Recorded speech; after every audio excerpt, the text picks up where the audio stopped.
Chicos, vamos a continuar con esta parte de las clases que tenemos pendientes precisamente para la parte final del cuatrimestre y en este caso vamos a continuar con los últimos dos temas que va a ser el primero anticoagulantes y después dislipidemias. En este caso obviamente para anticoagulantes pues como tal vamos a tener a aquellos fármacos que se van a encargar de evitar que se forme la coagulación como tal en el organismo. En este caso nosotros debemos de entender primero por qué es importante precisamente la coagulación.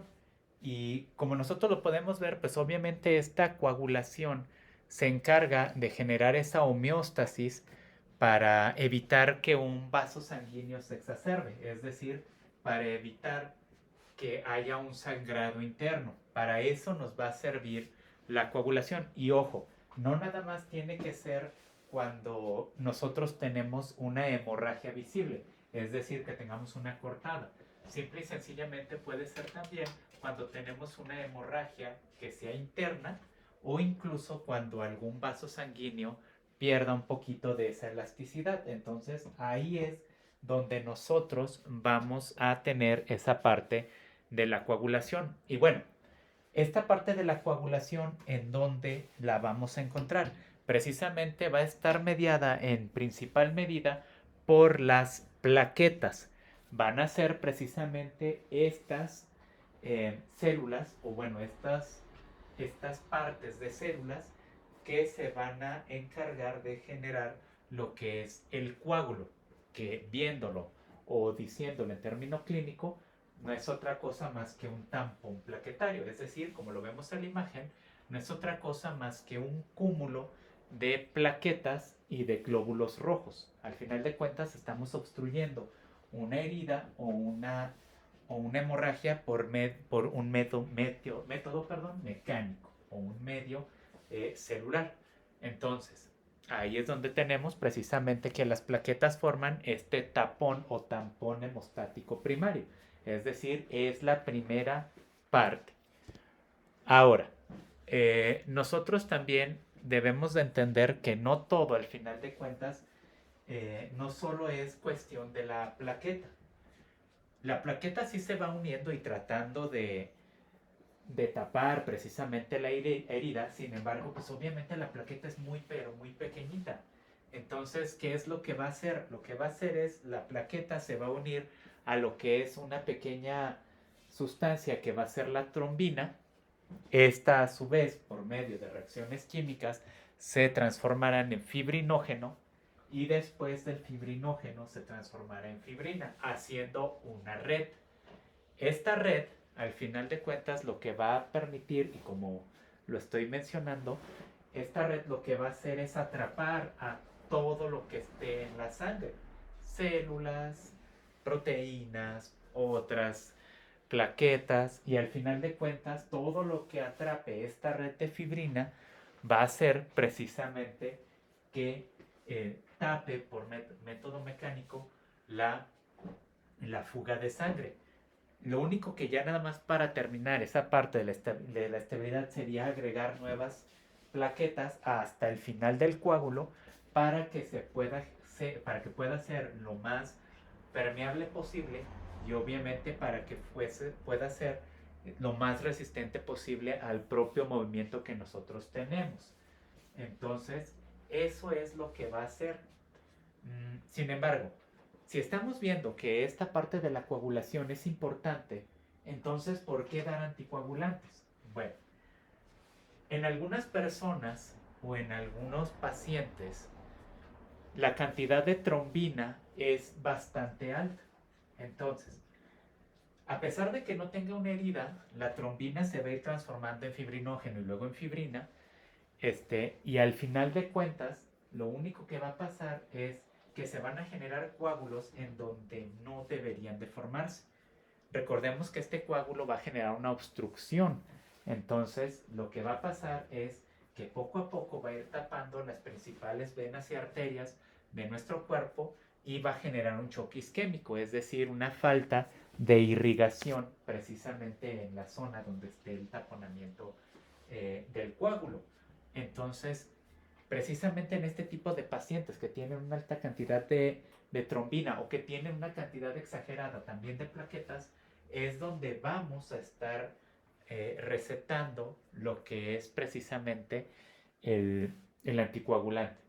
También se puede dar precisamente en pacientes que tienen cirugía a corazón abierto, ¿vale? Razón, porque obviamente lo que no queremos es de que se generen coágulos en ese tipo de, bueno, en este tipo de heridas, porque obviamente el corazón va a estar generando esos coágulos, se va a tapar las arterias coronarias, generamos choque isquémico y obviamente el paciente puede llegar a fallecer.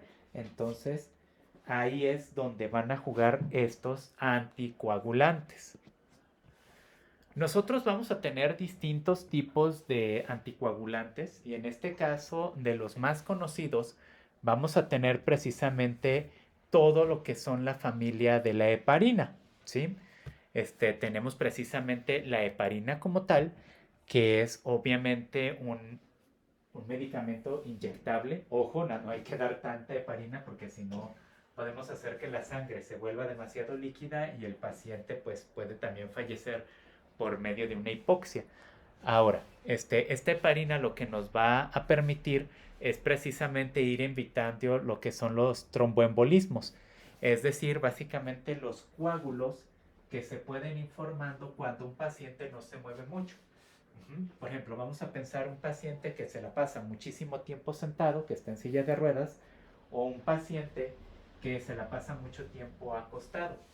Cuando nosotros movemos a estos pacientes, no sé, vamos a pensar el de silla de ruedas, lo levantamos o lo erguimos precisamente para, si quieren, hasta para cambiarlo, es muy probable que en las piernas se haya formado un coágulo y al momento en que lo paremos o lo pongamos erguido, el coágulo viaje directamente al cerebro y se genere un derrame o una aneurisma. Entonces, en este caso son pacientitos que al no moverse tanto, lo preferible es obviamente dar precisamente esta parte de la heparina inyectable, ¿sí? Si nosotros nos vamos heparinas de bajo peso molecular, pues nosotros obviamente tenemos en enoxaparina, deltaparina, tinazaparina, que esa sí se vende aquí en México. En este caso nosotros hablamos precisamente en cuestión de trombosis venosa, es decir, cuando un paciente tiene problemas vasculares severos en piernas, ¿vale? O en brazos. En este caso, por ejemplo, a lo mejor porque tiene muchísimas, eh, ¿cómo llamarlo? Tiene muchísima varice.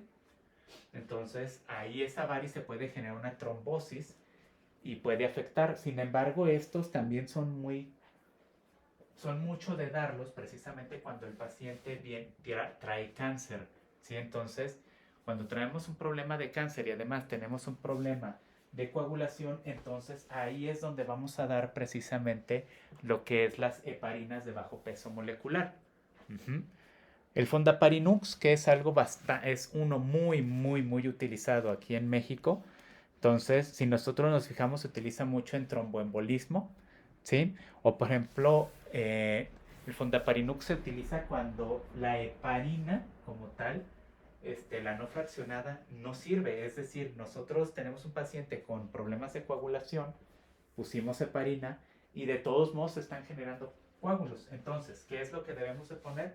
En este caso inyectamos Fondaparinux y obviamente podemos hacer que se genere esa anticoagulación. Uh-huh. Podemos dar otros, por ejemplo, la desirudina, la bivalurina, etcétera. Pero básicamente se encargan de la misma parte. En este caso, estos últimos, yo los recomendaría siempre y cuando lo que son las heparinas de bajo peso molecular no sirvieran, ¿sí? Entonces es ahí en donde vamos a dar precisamente los anticoagulantes de esta parte. Ahora, vamos, obviamente dentro de la cascada de coagulación, nosotros vamos a tener, por ejemplo, que la coagulación se da siempre y cuando nosotros consumamos muchísima vitamina K.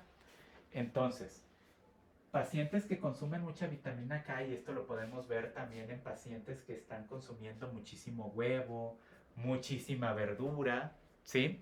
Esto es algo que tienen los veganos, consumir pura verdura, entonces aumenta la cantidad de vitamina K y la vitamina K hace que se generen coágulos en su cuerpo, sobre todo a nivel abdominal. Entonces, cuando tenemos ese incremento exagerado de vitamina K, lo que necesitamos hacer es quitar, ¿de acuerdo?, esas concentraciones en el sistema. ¿Y cómo lo hacemos? Obviamente con la warfarina. Uh-huh. Aquí debemos de tener algo en cuenta porque de los principales anticoagulantes existentes, la warfarina es quizá el mejor que hay. Puede quitarles básicamente cualquier problema de urgencias de coagulación. Sin embargo, es cierto que no lo vamos a utilizar en demasía, perdón. También se da inyectable, pero no lo vamos a utilizar en demasía porque cantidades exageradas o altas dosis de warfarina pueden hacer un efecto antagonista inverso. ¿Qué quiere decir? Que en este caso el paciente, por cada uno de los orificios y poros que tenga en el cuerpo, va a empezar a sangrar. Entonces va a sangrar por ojos, por nariz, por boca, por la piel, ¿de acuerdo? Entonces, esto es lo malo y no es de que necesite cantidades muy altas, simple y sencillamente van a estar con que generalmente cuando es un uso crónico de warfarina se utiliza una vez cada 24 horas. Sin embargo, si por cualquier motivo se le llegase a poner 2 unidades de warfarina al paciente, van a empezar a notar que el paciente poco a poco se va a empezar a sentir mal, dolores abdominales, le van a empezar a salir hematomas y obviamente conforme pase el tiempo va a empezar a sangrar. Entonces mucho cuidado cuando estemos utilizando warfarina. Uh-huh. Pues, existen otros, de acuerdo, en este caso que pueden ser pastillas como método anticoagulante.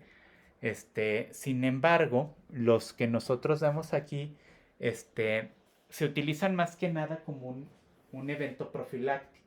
Es decir, eh, los medicamentos orales anticoagulantes generalmente los utilizamos cuando no queremos que, vamos a pensar, el paciente tiene un historial de, de, de problemas de coagulación por parte de sus familiares. Vamos a pensar en el caso de la familia de su papá. Todos tienen problemas, no sé, de generación de coágulos en la pierna derecha. Entonces, si lo que quiere, y digamos que el paciente es deportista, entonces lo que queremos evitar es de que el paciente genere coágulos. Todavía no ha presentado nada de coágulos en su vida, pero para evitar por el deporte que hace o por la actividad física que tiene, para evitar la generación, entonces ahí podemos dar cualquiera de estos, los medicamentos anticoagulantes orales. Uh-huh. Y podemos dar, aquí tenemos por ejemplo otros, de acuerdo, pero básicamente sirven exactamente para lo mismo, únicamente para hacer la prevención de esta coagulación y obviamente si nos sirviera uno, vamos a ir dando poco a poco el otro. Y por ejemplo de esta tablita, pues podemos tener por ejemplo medicamentos antiplaquetarios, estos que tenemos sobre todo en la primera parte, como es la aspirina, lo que es el diparpadol, colipidrogel, de acuerdo, que son como los más comunes que hemos escuchado, ya los hemos visto precisamente en antiinflamatorios y en AINES. Aquí nada más tener en cuenta, ya lo mencionábamos antes, cómo deberían de ser dosis un poquito más elevadas, pero en este caso lo vamos a utilizar cuando el problema de coagulación sea menor, ¿sí? Entonces, vamos a poner un ejemplo. Si nosotros damos, es decir, vitamina K, vamos a pensar, a lo mejor el paciente lo que realmente tiene es un problema de que no genera coágulos, ¿sí? Sabes que el paciente trae una herida y no para de sangrar. Entonces, ahí a lo mejor uno de los principales tratamientos sí sería dar trombina, pero a lo mejor algo un poquito más amigable sería dar vitamina K. Eso obviamente va a favorecer que se genere la coagulación. Sin embargo, recuerden que un exceso de vitamina K puede hacer que el paciente ahora genere coágulos de más. ¿Cómo balanceamos esto? Sencillo, ahora en lugar damos la vitamina K, pero también estamos pasando, ya sea por pastillita o por lo que es precisamente una venoclisis, damos lo que es aspirina. Y así controlamos precisamente que no haya ni problemas de coagulación, pero que también el paciente tenga esa coagulación suficiente para que no tenga pérdida sanguínea. ¿Sí? Entonces, ahí está. Así es como lo vamos a ir utilizando en este caso. Bien, ahora, en este caso de los problemas de dislipidemias, es decir, un aumento en lo que son las concentraciones de lípidos en lo que es nuestro sistema, y en este caso, no solo vamos a hablar del clásico colesterol, podemos hablarlo incluso de triglicéridos, de VLDL, HDL, etcétera. Este, Aquí obviamente lo que vamos a intentar hacer o lo que nos va a ayudar estos medicamentos es a reducir precisamente esta cantidad de, de lo que es lípidos en la sangre. Nosotros vamos a tener, ¿de acuerdo? Varias familias de estos medicamentos. Uno de ellos, pues obviamente los inhibidores de la reductasa o lo que se le llaman como las estatinas. En este caso básicamente son los reductores precisamente del colesterol como tal.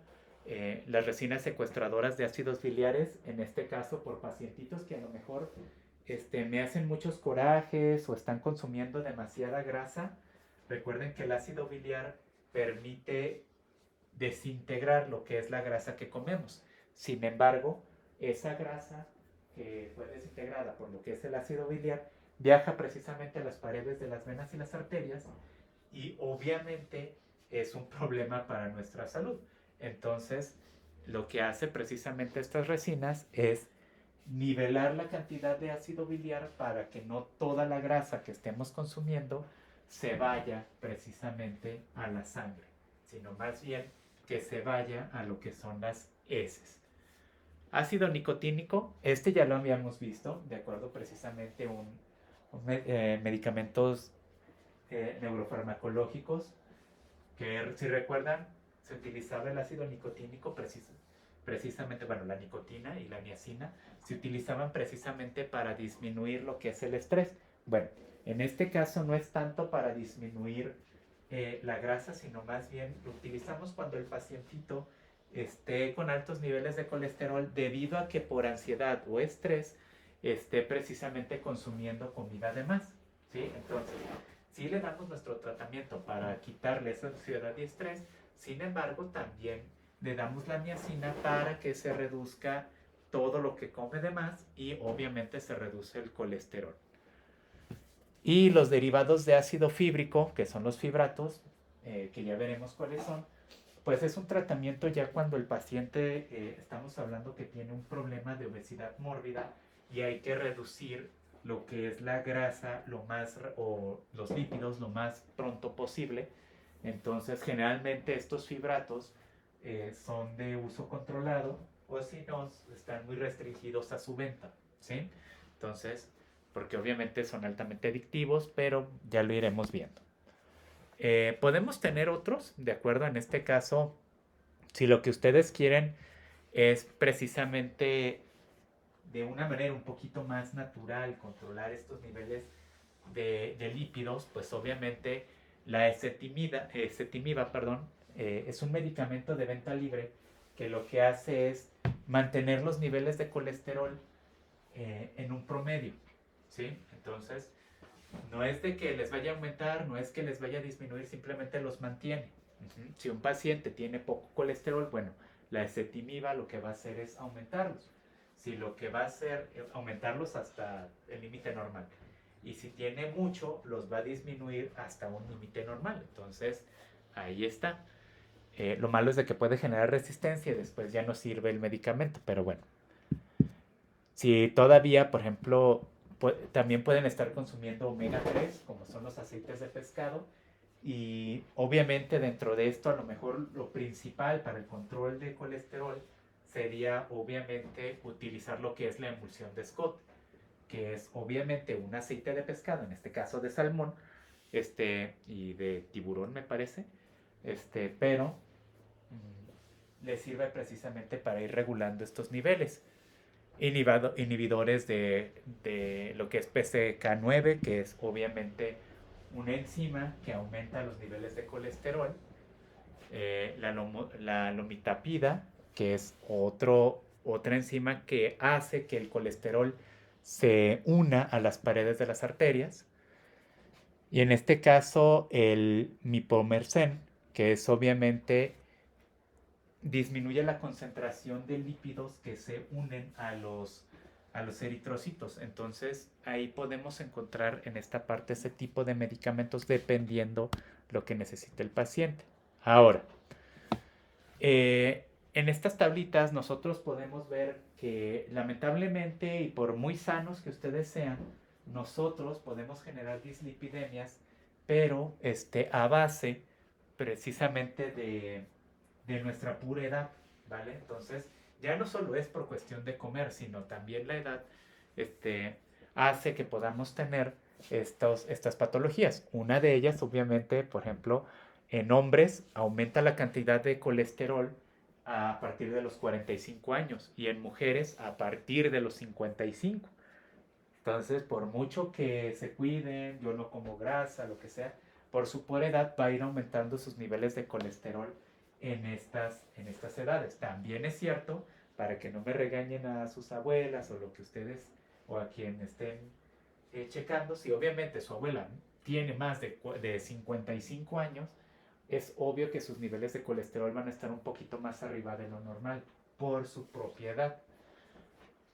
También obviamente aumenta en este caso lo que es la probabilidad, si viene de una familia con altos niveles de colesterol, papá y mamá tienen hipercolesterolemia, lo más seguro es de que el hijo o la hija tengan también hipercolesterolemia. Condición de fumador, se aumenta un poco las probabilidades también de tener colesterol alto, siempre y cuando un paciente tenga por lo menos 30 días seguidos fumando. Aquí pueden decir a lo mejor, oiga, profe, pero yo tengo 1, 2, 3 años, 5, 10 años fumando. Bueno, por cada 30 días que has estado fumando, el colesterol irá aumentando. ¿Sí? Entonces, por si, pues es que yo no puedo tener colesterol alto, yo no como tanta grasa. Quizá no, pero si fumas muchísimo, o por lo menos 30 días seguidos, tus niveles de colesterol aumentarán. Igual, si tienes presión alta y sobre todo si tienes hipertensión superior a los 140, estando controlada con medicamento, también aumentará el colesterol. Esto ténganlo en cuenta, no tanto es por la hipertensión, ¿vale? Esto se da precisamente por el medicamento. Existe medicamento como es la familia del metoprolol y del amlodipino que por la naturaleza hace que aumente la cantidad de colesterol. Tampoco es de que aumente muchísimo, no es de que va a aumentar 100 unidades, pero también si ven a lo mejor que se le pasa 1, 2 o hasta 5 unidades al paciente, pues puede ser precisamente porque toma estos medicamentos, ¿sí? El clásico es también pues estar obeso, ¿sí? Tener obesidad aumenta las posibilidades. Recuerden que el estar obeso no es 100% de que tiene hipercolesterolemia, ¿vale? Depende también del por qué está obeso, ¿sí? Yo he conocido a pacientes que son muy delgados, pero consumen cantidades industriales de huevo. Entonces, obviamente, ellos a pesar de ser muy delgados, este paciente a pesar de ser muy delgado, tenía hipercolesterolemia, entonces también es esa parte. Y por último, ¿qué otros pacientes? Pues obviamente lo que son aquellos que tengan diabetes tipo 2, pues también tienen ese riesgo de generar mayor cantidad de colesterol. Ya si obviamente el paciente tiene diabetes, tiene hipertensión, come muchísima grasa, obesidad, se estresa, tiene más de 55, pues no, o bueno, y fuma muchísimo también, pues no me dejarán mentir, o sea, es altamente probable que necesite estos medicamentos para la reducción de lípidos, ¿sí? Al lado derecho estamos viendo precisamente valores que, que pueden ustedes manejar, ¿de acuerdo?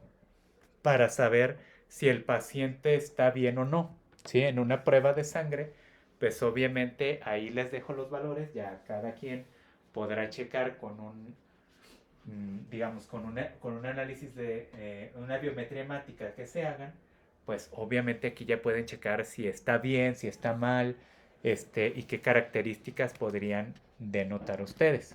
Ujú. Bueno, aquí está precisamente algunos medicamentos que aumentan el colesterol, los que están con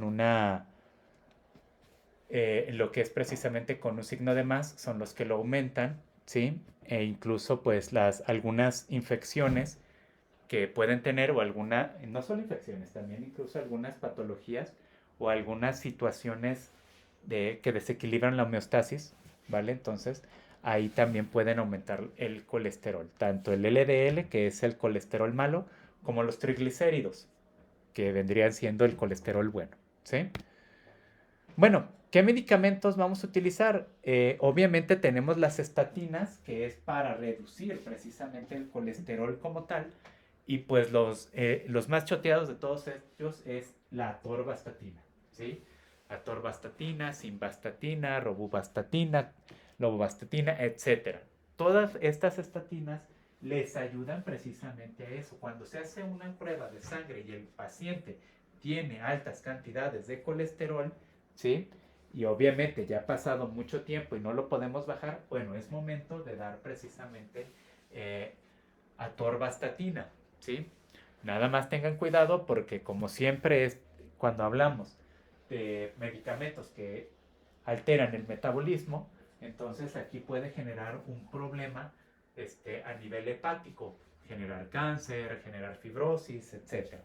Y otra cosita, ningún medicamento de este tipo, de preferencia, no hay que darlo en mujeres embarazadas, ¿sí? Puede ser abortivo o puede generar un daño al bebé. ¿Se puede utilizar en niños? Sí, pero debe de ser con dosis pediátrica. Ujú. Ya habíamos hablado en este caso de los secuestradores de ácido biliar, reducir lo que es la cantidad de ácido biliar que se está generando por consumir demasiada grasa. Ahí está la colestiramina, el colestipol, ¿de acuerdo? Entre otros. Y generalmente sí es un tratamiento, se le puede dar a adultos, pero es más recomendable este tipo cuando el que tiene el problema del hábito alimenticio es el infante, ¿sí? Es más difícil educar a un niño en el cómo debe de comer a un adulto. Entonces, o en teoría, entre comillas. Pero este tipo de medicamentos les va a ayudar a estos pacientitos a sentirse un poquito más satisfechos con lo que comen y a ya no estar consumiendo tanta comida chatarra.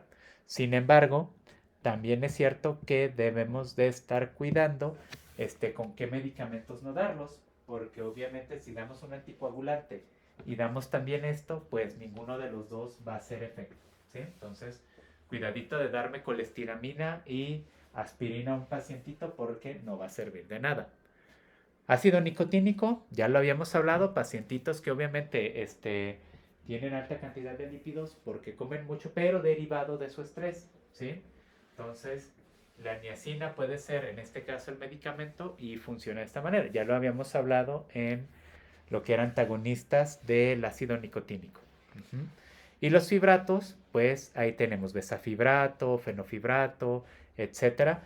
Pues obviamente aquí lo vamos a utilizar cuando, les había dicho, cuando tenemos un, un estado muy grave del paciente, ¿vale? Que tiene muchísimo colesterol, ¿sí?